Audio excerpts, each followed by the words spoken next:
Two kinds of marches I went to, and they were both self-interested.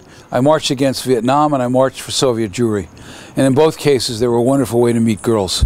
It was just, I mean, it was fantastic. There were nothing like there was nothing like marches for meeting girls. In this third installment of our conversation with Fred Siegel, Fred recalls more about the controversies over Vietnam in the 1960s, as well as the rise of feminism in the early 1970s.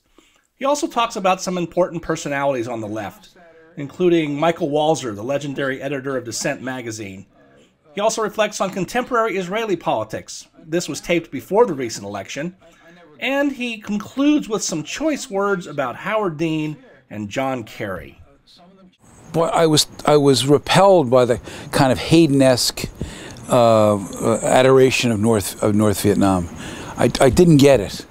And there was a kind of soft philo-Sovietism that crept in since America was so evil, since Vietnam was the zenith of evil, which I thought was BS. I mean, I thought Vietnam was wrong. We made a mistake going in. I didn't know what our national interest was, but I didn't accept these arguments, and I also, as feminism began to take off, I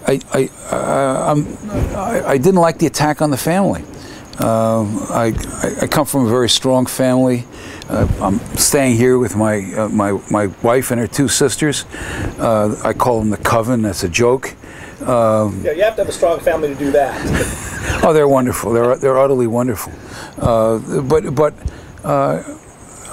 the idea that the family was the source of our problems, I thought was just foolish. It was silly, and I would get into it with feminists. We're talking, early '70s now,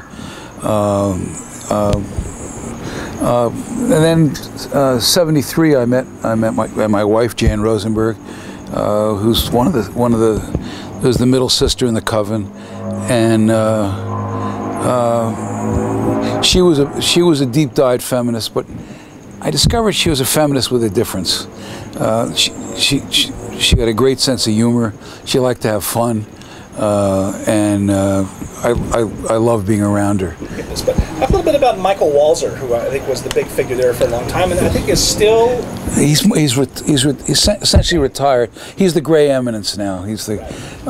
Michael is a very decent, very intelligent, very fair guy. I sometimes disagree with him, but I always take him seriously. He wrote a very good essay in 2005 called "Can There Be a Decent Left?" That's what I was going to ask you about. It was a brilliant essay, and he saw just the way there were people in the '60s who became soft-core philo-Soviet, or would apologize for Baader-Meinhof. Michael saw that there were people who would apologize for Islamic extremism, or would say Hamas is really just a national liberation movement. But well, this is nonsense. They're Islamists, and so I have a great deal of respect for Michael. Quite a controversial essay, as I remember. Yes, he got lots of angry letters and a lot of the usual chatter on the internet, and he's a very gutsy. I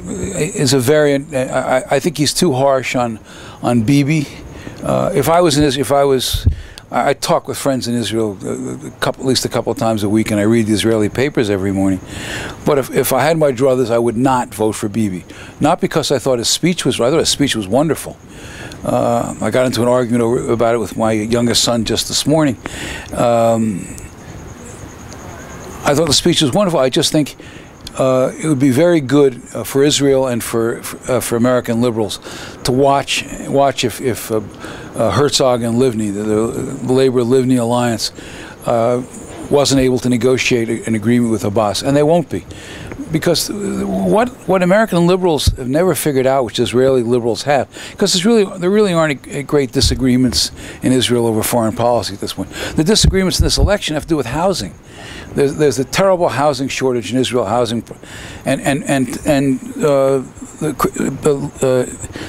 Bibi's critics are right. He hasn't done a good job with this. In any case, Ehud Olmert offered Abbas really even more than Arafat was offered in 2000. This is in 2006 he made it. Abbas just walked away. He never responded. And when people tell me they had never heard of this, they didn't know about this, I don't know what to say. I say, how am I supposed to talk with you if you don't know? This is enormously consequential. And so the credit to someone like Michael Walzer, whatever you want to agree or disagree with him, he knew this. He knew what was going on. Just one other thing about this. John Kerry made a statement. Our benighted Secretary of State, that how dare Bibi talk? He was in favor of the Iraq War.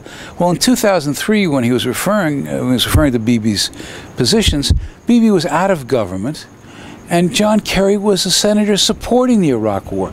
He just lied. He just lied, and he got away with it.